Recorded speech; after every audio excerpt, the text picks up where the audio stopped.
Bendiciones, bienvenidos y bienvenidas a la Taza de Café Perfecta con El Perfecto, un espacio creado para poder compartir una o varias porciones de la palabra de Dios a fin de que nuestra fe se eleve al siguiente nivel. Romanos capítulo 10, versículo 17. Gracias por estar con nosotros este día, a esta hora, tratando de recibir el mensaje de la palabra de Dios y los comentarios que puedan llevarse paralelamente en razón del tema que se aborde. La semana pasada hablábamos acerca de una condensación extrema de lo que es el tema de la verdad, pero también hablábamos y decíamos de que paralelamente a este tema particularmente se habla también de la mentira. Y en medio de la verdad y la mentira está también la duda. Este día quiero que por favor me acompañe al Evangelio según San Juan en el Nuevo Testamento y vamos a tratar de hacer alguna reflexión respecto del tema en sí. Y en el Evangelio según San Juan me ayuda por favor en el capítulo 8, versículo 44, lo que leemos en el nombre del Padre, del Hijo y del Espíritu Santo. Vosotros sois de vuestro padre el diablo, y los deseos de vuestro padre queréis hacer. Él ha sido homicida desde el principio, y no ha permanecido en la verdad, porque no hay verdad en él. Cuando habla mentira, de suyo habla, porque es mentiroso y padre de mentira. Palabra de Dios. Y padre de mentira. Bien, mis hermanos, si Satanás es el padre de la mentira, pues ya tenemos nosotros la verdad expresada en la palabra de Dios por el mismo Jesús, donde nos dice que Él es el camino, que es la verdad y que es la vida. Entonces, un hijo o una hija de Dios, concluíamos así bien brevemente, pues definitivamente no debe de mentir. Estamos en ese supuesto. No debemos de caer en el engaño. Y si nosotros estamos actuando de esa manera, si estamos mintiendo, si estamos engañando a personas, entonces definitivamente estamos negando nuestra naturaleza espiritual en el sentido de ser hijos o hijas de Dios, porque acá nos está diciendo la palabra de Dios en el cierre del versículo 44, según el Evangelio, según San Juan, en el capítulo 8, versículo 44, reitero, porque es mentiroso y padre de mentira. Entonces, si es el padre de la mentira, si él es la mentira en esencia, definitivamente, pues, quienes practicamos ese hábito, definitivamente estamos, repito una vez más, negando nuestra naturaleza espiritual, si es que verdaderamente somos hijos o hijas de Dios, si es que genuinamente hemos nacido de nuevo y estamos actuando en una naturaleza contraria a lo que definitivamente se espera, precisamente de aquellos que nos autodenominamos hijos de Dios, que hemos hecho una profesión de fe, donde hemos confesado al Señor Jesús como nuestro Señor, como nuestro Salvador personal, y pues hemos hecho la solicitud de ser inscritos en el libro de la vida. Entonces, el que está en el Espíritu debe de andar en el Espíritu. Si decimos que somos espirituales, debemos de caminar espiritualmente, y esa es la verdad. Pero veamos un poquito más acerca de lo que es la mentira, y realmente el tema en sí, en cuanto a la verdad, decíamos, es un tema extenso, pero este otro tema también está en la misma densidad, en la misma profundidad, en la misma esencia de complejidad en un momento determinado, pero de la manera más simple debemos de entender precisamente de que es un tema que, muy independientemente de que pueda tener esa profundidad de la que estoy hablando, esa extensidad de la que podría tenerse al momento de entrar a una investigación, porque hay una cantidad de información que abruma acerca de ese tema, pero obviamente por el tiempo no voy a poder abordarlo, y aparte de eso, solamente estoy trasladando conocimientos que indiscutiblemente he hecho a través de una breve investigación, y Repito una vez más, la motivación, una de las motivaciones que tiene este espacio es precisamente solamente darle un punto de referencia para que usted lo amplíe, ¿verdad? No se quede solamente con esto, aparte de que todo debe de filtrarlo a la luz de la bendita palabra de Dios. Pero en fin, hay ciertas disciplinas, hay ciertas ciencias que tratan de reforzar precisamente también esa situación, porque sabemos que definitivamente a la luz de la palabra de Dios y a la luz de lo que Dios mismo percibe en su esencia, la mentira pues definitivamente es algo negativo en la vida de una persona. Pero repito, hay ciencias, hay disciplinas que definitivamente abordan también esta situación, y en este caso solamente me quedaré con parte del destello, ¿verdad?, de lo que la psicología tiene o entiende por la naturaleza o la esencia de este fenómeno, de este tipo de conductas en el ser humano. Y entonces en la psicología, en una forma concreta, dice que mentir es decir algo falso, ¿verdad?, u ocultar hechos. Entonces, yo les había explicado con anterioridad, cuando a alguien se le toma un juramento, ¿verdad?, en un proceso judicial, ¿verdad?, si se le toma su palabra o se le toma su juramento, se le aclara, ¿verdad?, que hay una disposición legal, ¿verdad?, que sanciona la conducta de alterar la verdad o de ocultar hechos en sí, ¿verdad? Porque ese es el falso testimonio, no se está diciendo la verdad. Entonces acá nos dice la psicología que es decir algo falso, ¿verdad?, en su totalidad, es adulterar totalmente una situación o hacer supuestos sobre esa situación, pero que realmente no existe. Pero también la ocultación de hechos, es decir, conoce usted la verdad, pero parcialmente emite usted comentarios al respecto. Se habla también de una falsedad genuina, o puede haber una verdad selectiva. Estamos exactamente haciendo lo mismo, ¿verdad? Es casi una redundancia. Es decir, cuando nosotros decimos que se ocultan hechos, pero también se habla de una verdad selectiva, es decir, digo solamente lo que con probabilidad me conviene o que con probabilidad beneficia a un tercero, porque estoy tratando de favorecerlo. Y en ese sentido, mis hermanos, ¿verdad?, hay un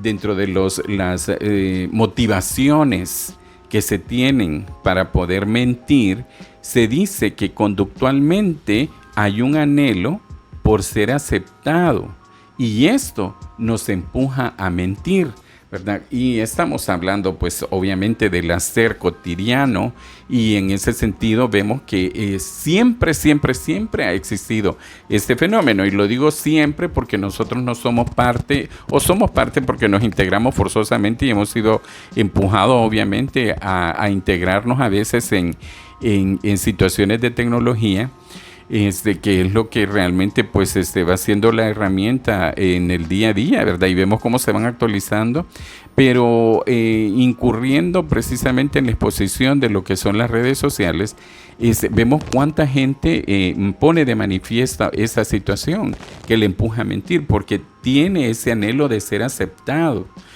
en un grupo determinado, y entonces adultera la verdad, ¿verdad? O realmente ni la dice tan siquiera, porque está mintiendo o está siendo selectivo en lo que realmente publica, de tal manera de pues poder encajar en una élite o en una condición que le dé estatus en un grupo determinado. Se dice también psicológicamente que es un antivalor, ¿verdad? Pero que también es un mecanismo de supervivencia, ¿verdad? La gente miente para poder sobrevivir a alguna situación, ¿verdad? De hecho, mis hermanos, el delito de la estafa, ¿verdad?, contempla precisamente ese engaño, ¿verdad? Está mintiéndole a la persona.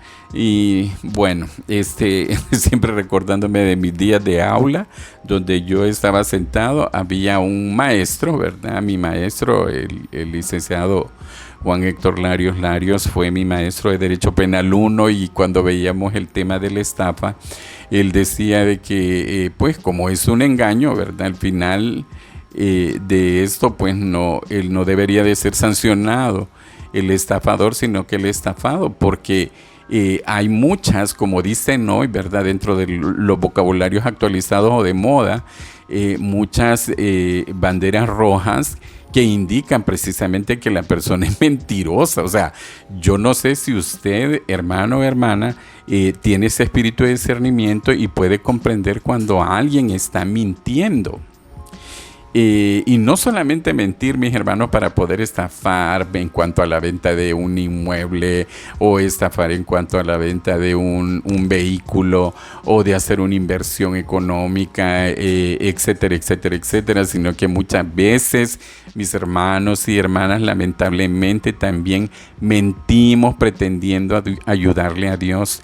Es bien feo, ¿verdad? Cuando digo que pretendemos ayudarle a Dios y de tal manera adulteramos la verdad, exagerando, porque la exageración también, ¿verdad?, le pone sus moños a la verdad, y en ese sentido pues ya se desnaturaliza totalmente. Y así como muchas veces cuando se da un testimonio, ¿verdad?, por mencionar algo, mis hermanos, ¿verdad?, solamente en este espacio, muchas veces se recurre a la fantasía. Y es bien evidente, yo a veces pues me he quedado como cuestionando el por qué en las instituciones eclesiásticas, entre las personas que son las que deben de hacer esa selectividad de las personas que van a pasar a dar un testimonio, pues no solamente por darle instrucciones de cómo debe de conducirse, ¿verdad? Porque yo he sabido de gente que le dicen qué es lo que tiene que decir. Eso no debe de ser. Pero resulta de que habrá personas en un momento determinado que empiezan a exagerar y a decir una cantidad de cosas que definitivamente no son ciertas. Entonces, le queremos ayudar a Dios. Dios no necesita que usted y yo le ayudemos. O sea, Él obra. Y decía alguien por ahí, obra sobrenaturalmente, pero definitivamente también hay otra persona que expresa claramente, estoy hablando de la predicadora Joyce Meyer, y dice de que no es que él actúe sobrenaturalmente, porque para él es natural actuar de tal manera. Entonces, cuando él quiere hacer un milagro en su vida y en la mía, pues definitivamente no necesitará que usted y yo le pongamos adornos y luces de Navidad y todo lo que digamos, ¿verdad? Porque muchas veces nos prolongamos tanto, ¿me entiende, verdad?, en la fantasía, que llegamos a testificar que en la esencia de lo que es el milagro y lo que con probabilidad se tuvo como objeto de parte de Dios, en el sentido de transformar la mente y el corazón de la persona. Pero en fin, estos mecanismos de supervivencia, mis hermanos, es algo que aparece reflejado en la bendita palabra de Dios, y nos vamos a tomar un tiempo un poquito más lento, quizás con algunas disposiciones o algunos versículos, mejor dicho, y quiero que me acompañe por favor a Génesis en el capítulo 12, ¿verdad? El primer libro de la Biblia. Estamos en Génesis. Lo vamos a ir buscando despacito porque no los he impreso ahora. Y vamos a ver el capítulo 12. En los versículos del 10 al 20 aparece Abraham en Egipto. Y vemos acá y dice, lo leemos en el nombre del Padre, del Hijo y del Espíritu Santo. Abraham en Egipto. Hubo entonces hambre en la tierra, y descendió Abraham a Egipto para morar allá, porque era grande el hambre en la tierra. Y aconteció que cuando estaba para entrar en Egipto, dijo a Sarai, su mujer: he aquí, ahora conozco que eres mujer de hermoso aspecto, y cuando te vean los egipcios dirán, su mujer es, y me matarán a mí, y a ti te reservarán la vida. Ahora pues, di que eres mi hermana, para que me vaya bien por causa tuya y viva mi alma por causa de ti. Y aconteció que cuando entró Abraham en Egipto, los egipcios vieron que la mujer era hermosa en gran manera. También la vieron los príncipes de Faraón y la alabaron delante de él. Y fue llevada la mujer a casa de Faraón. E hizo bien a Abraham por causa de ella, y él tuvo ovejas, vacas, asnos, siervos, criadas, asnos y camellos. Mas Jehová hirió a Faraón y a su casa con grandes plagas por causa de Sarai, mujer de Abraham. Entonces Faraón llamó a Abraham y le dijo, ¿qué es esto que has hecho conmigo? ¿por qué no me declaraste que era tu mujer? ¿Por qué dijiste es mi hermana, poniendo en ocasión de tomarla para mí por mujer? Ahora pues he aquí tu mujer, tómala y vete. Entonces Faraón dio orden a su gente acerca de Abraham y le acompañaron y a su mujer con todo lo que tenía. Palabra de Dios. Bien, hay otra situación, otra ilustración bíblica donde Abraham volvió a mentir respecto de esto en el sentido, digo, ¿verdad? Como decía anteriormente, hay una verdad selectiva o pueden ocultarse hechos. En este caso, no es que realmente Sarai no era hermana de Abraham, era la medio hermana. Eso puede buscarlo usted para que yo pueda avanzar en el tema con otros versículos. En Génesis, siempre en el capítulo 20, versículo 12. Ahí lo va a hallar usted claramente. O mejor, vámonos mejor de una sola vez porque probablemente usted pues no haga el tiempo. Y vemos acá como en el capítulo 20, versículo 12 dice: Abraham y Abimelech. Y a la verdad también es mi hermana, hija de mi padre, mas no hija de mi madre, y la tomé por mujer. Bien, en el tema cultural definitivamente no voy a entrar en detalle porque obviamente de acuerdo a las costumbres bíblicas tendría yo que extenderme enormemente y la idea, ya dije, pues no es dar una clase de historia ni una clase de Biblia, sino pues compartir el tema de la cotidianidad. Entonces vemos que en el capítulo 20, en el versículo 12, nos queda claramente establecido de que sí era la media hermana de Abraham. Entonces él mentía, pero mentía selectivamente. Él estaba ocultando hechos hasta este momento en el que le expresa a Abimelech cuál era la situación real. Situación que no aparece revelada obviamente allá, ¿verdad? En Egipto, cuando en el capítulo 12 aparece el relato, ¿verdad? De que fue tomada por el faraón y en ese sentido pues no se lo develó claramente como lo estaba haciendo en esta ocasión. Entonces muchas veces, repito, la mentira se toma como un mecanismo de supervivencia, ¿verdad? Pero esto también trae a cuenta otra situación. Yo siempre me genera esto y eso es lo que yo pretendería en este caso, que a usted también le genere, partiendo de este punto de referencia, otras inquietudes, porque Abraham en un momento determinado, mis hermanos, a partir del capítulo, no es que a partir, sino que en el capítulo 18, en el versículo 23, nos dice la palabra de Dios: todo se ha leído en el nombre del Padre, del Hijo y del Espíritu Santo. Y se acercó a Abraham y dijo: ¿destruirás también al justo con el impío? Génesis capítulo 18, versículo 23. Quizá haya 50 justos dentro de la ciudad y destruirás también y no perdonarás. Estamos hablando de la intercesión que se hizo por Sodoma. Entonces, aunque no es propicio respecto de lo que es el tema en sí de lo que es la mentira, solamente quiero llevar el hecho paralelamente de que en algunos casos,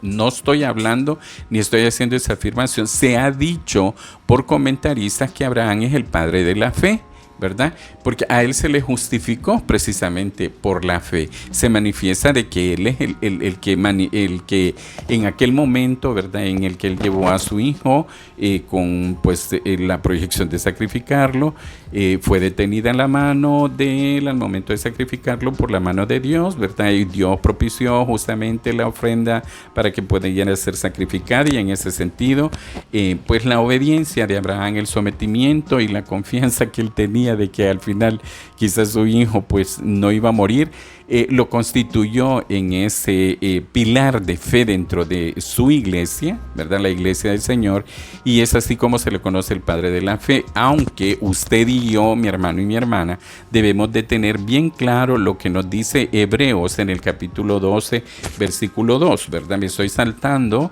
directamente hasta casi la parte final de la palabra de Dios, pero sí me interesa que nosotros quedemos muy claros con esta situación y leemos en el nombre del Padre, del Hijo y del Espíritu Santo. Ese es uno de los versículos que fueron de los primeros que yo me aprendí en mi caminar con Dios, y lo leemos con toda la reverencia, mis hermanos. Dice: Puestos los ojos en Jesús, el autor y consumador de la fe, el cual por el gozo puesto delante de él, sufrió la cruz menospreciando el oprobio y se sentó a la diestra del trono de Dios. Palabra de Dios. Bien, no obstante a Abraham se le conoce como el Padre de la fe, el autor y consumador no se le debe de olvidar a usted, mi hermano y mi hermana, el autor y consumador, es decir, el que creó y el que le dio vida a esa fe, se llama Jesús. Amén.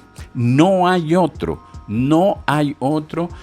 que es el que pueda atribuirse esa condición y esa calidad. Definitivamente, el autor y el consumador de la fe es nuestro Señor Jesucristo. Pero bien, vamos a continuar y veamos nosotros que mentir, mis hermanos, tiene como sinónimos la palabra engañar. Y quien mente es un engañador. Veamos qué es lo que nos dice Éxodo en el capítulo 5, versículo 9.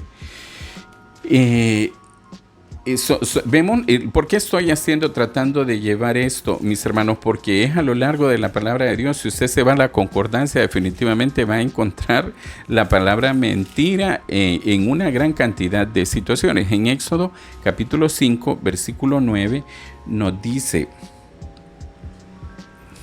me equivoqué, ¿verdad? Me fui.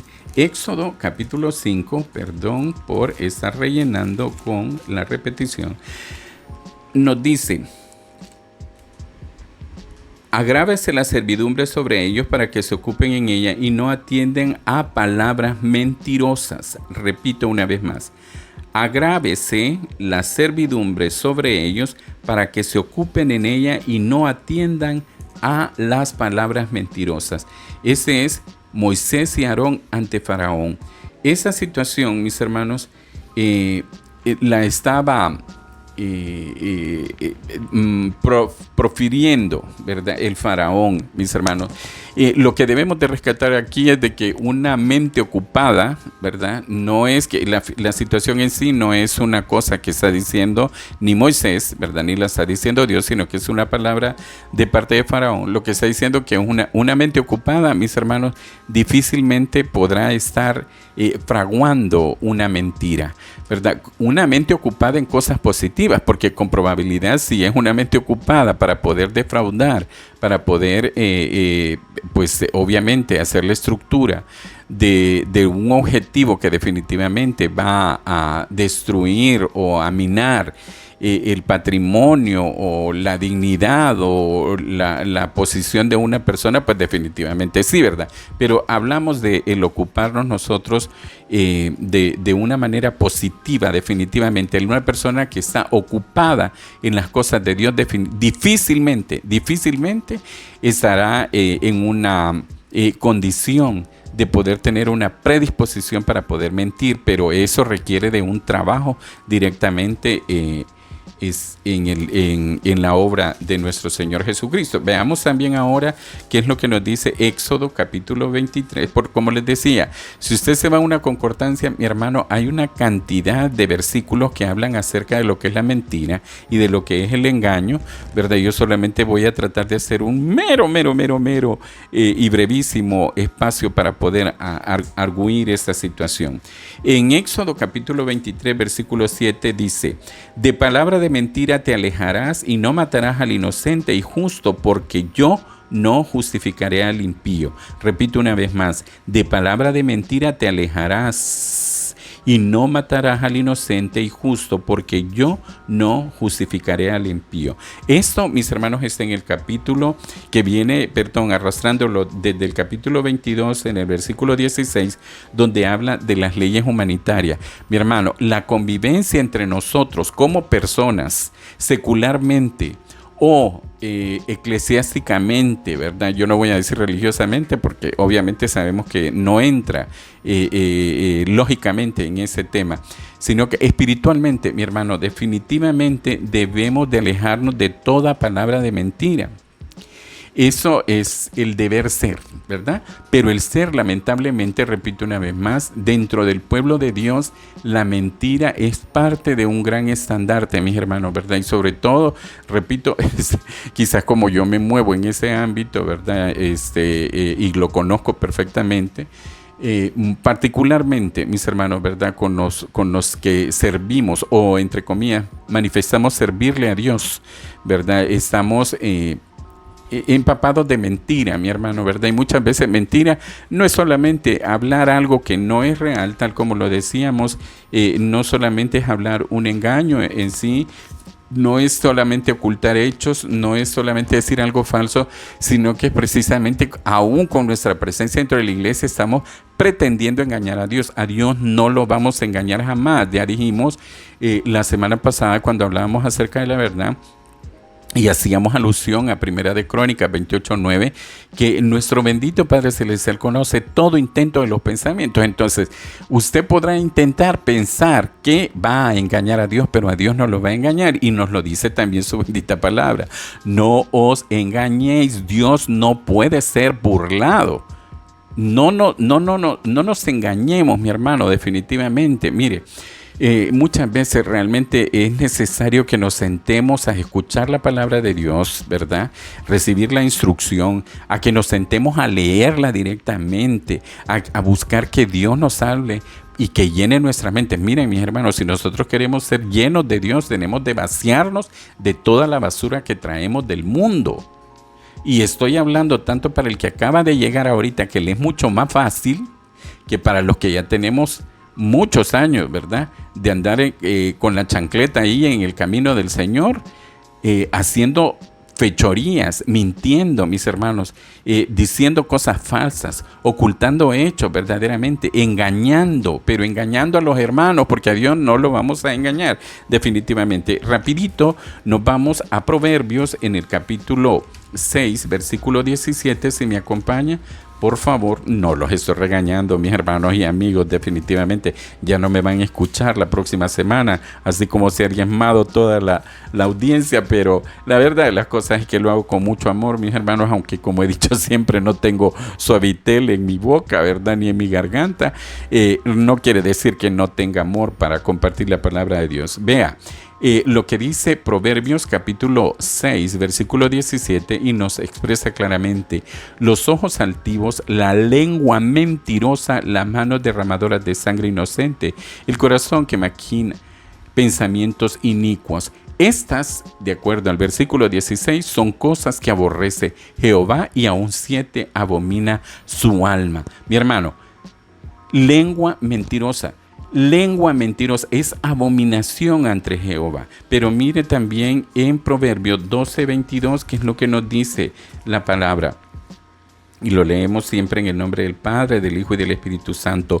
Los labios mentirosos son abominación a Jehová, pero los que hacen verdad son su contentamiento. ¿Quiere usted contentar a Dios, mi hermano? Definitivamente, hagamos la verdad. Hagamos la verdad. Fíjense lo que dice, hacen la verdad. Fíjense, mis hermanos, de que en la búsqueda de este tema, pues veíamos de que la verdad al final, porque decía por acá el hecho de que hay una situación, mis hermanos, que para que pueda ser realmente algo materializado, debe de ser verbalizado, porque la mentira, mis hermanos, ¿verdad? Inicialmente es de esa manera, pero ¿dónde se gesta la mentira? Se gesta en su corazón, se gesta en su mente, se gesta en mi corazón, se gesta en mi mente, mis hermanos.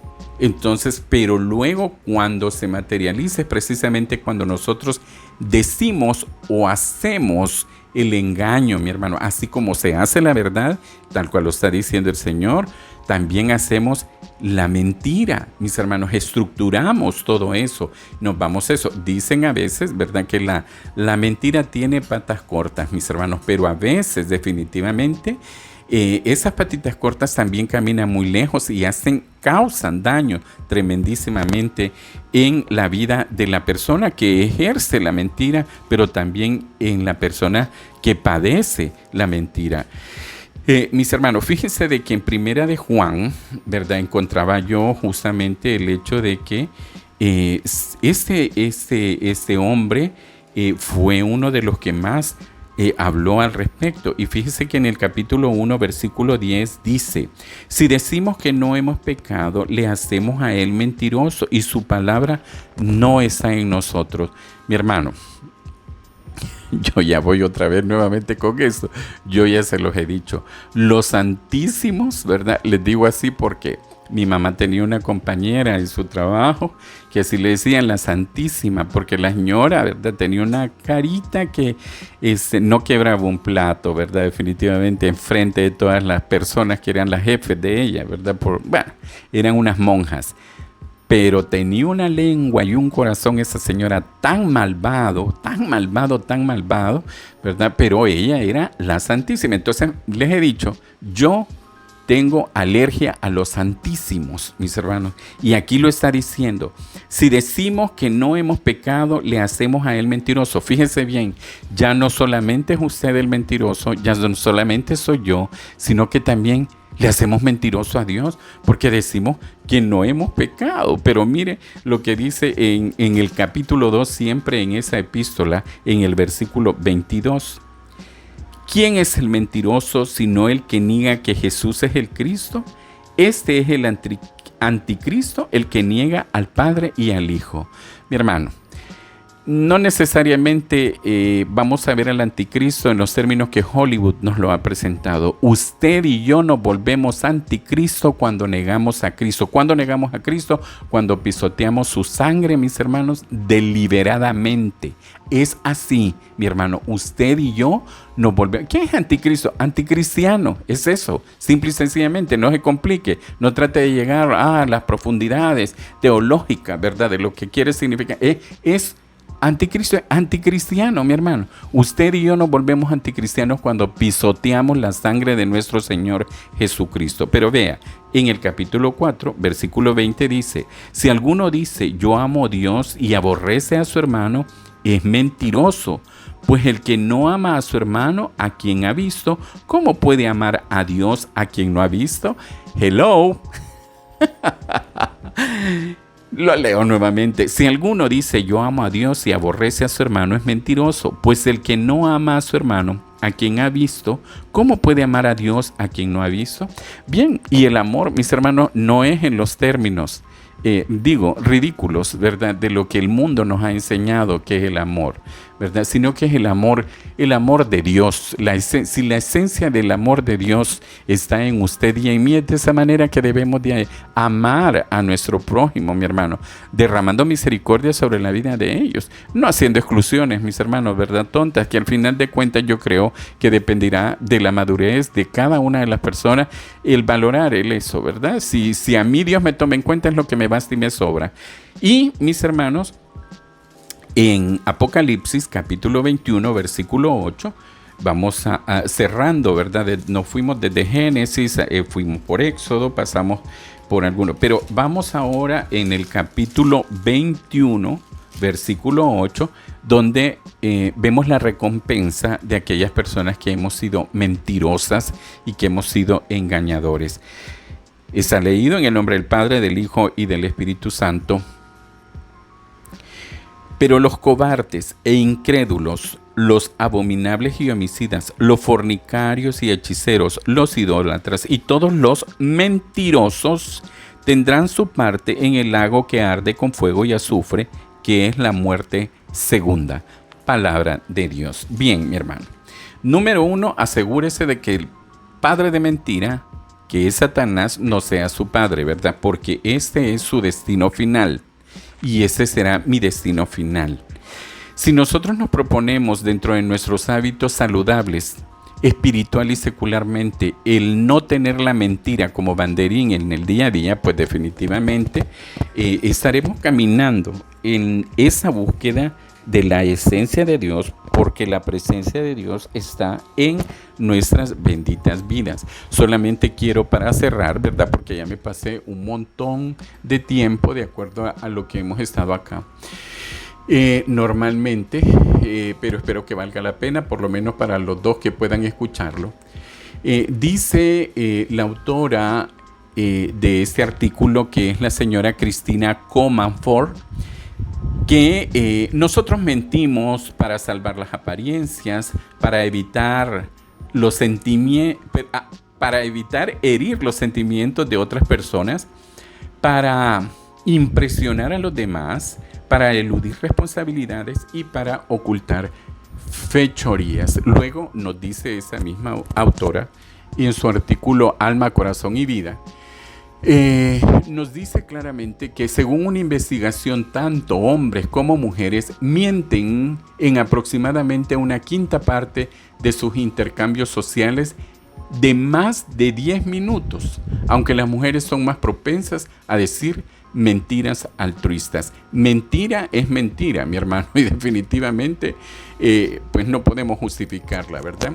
Siempre se ha dicho que las mentiras tienen las patas muy cortas, pero también que hay mentiras y mentiras. En esa disyuntiva de búsqueda de afirmaciones, hay quien plantea que todo depende del contexto en el que de pronto una afirmación resulta no ser cierta. Pero más allá de cómo entiendas tú las mentiras, ¿alguna vez te has preguntado por qué tiramos de ellas? Repito una vez más, muchas veces, mis hermanos, la desobediencia, la rebelión y la obstinación que fueron parte del liderazgo de Saúl es lo que nos lleva y nos empuja precisamente a poder mentir, mis hermanos.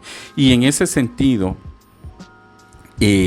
la falta de fe, mis hermanos, ¿verdad?, nos lleva precisamente a no confiar en el tiempo de Dios, a asumir roles en los que no hemos sido llamados por Dios y a justificar nuestros errores. Definitivamente, mis hermanos, no hay forma. El que confiesa su pecado y se aparta alcanzará misericordia. Mi hermano, por lo menos este día empecemos con el hábito de no mentir, y principalmente a usted mismo, mi hermano, porque muchas veces, más allá de engañar a terceros, de defraudar a terceros, mis hermanos, y de pretender, porque no lo engañamos a Dios, nos engañamos a nosotros mismos. Amén.